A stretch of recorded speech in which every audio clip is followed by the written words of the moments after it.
தேவர்கள் சேனைக்கு தலைமை தாங்கி தேவர்களையும் அவர்கள் அரசனான இந்திரனையும் சூரனுடைய பிடியிலிருந்து விடுவித்து அவர்களுடைய விண்ணுலக இருப்பிடங்களை மீட்டுக் கொடுத்தான்.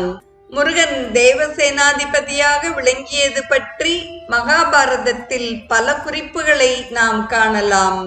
உதாரணத்திற்கு 10 நாட்களுக்கு கௌரவ சேனைக்கு தலைமை தாங்கிய துணிவுமிக்க பீஷ்மர் முருகனை கீழ்கண்டவாறு வணங்கிய பின்னர் தான் தலைமை பதவியை ஏற்க சம்மதித்தார். நமஸ்கிருத்ய குமாராய சேனான்யே சக்தி பானையே அகம் சேனாதிபதி ஸ்தேத்ய பவிஷ்யாமி ந சம்சயக என்று மகாபாரதத்தில் உத்யோக பர்வம் அத்தியாயம் 165 ஸ்லோகம் 7 பதிவு செய்யப்பட்டுள்ளது. சேனாபதியும் சக்திவேல்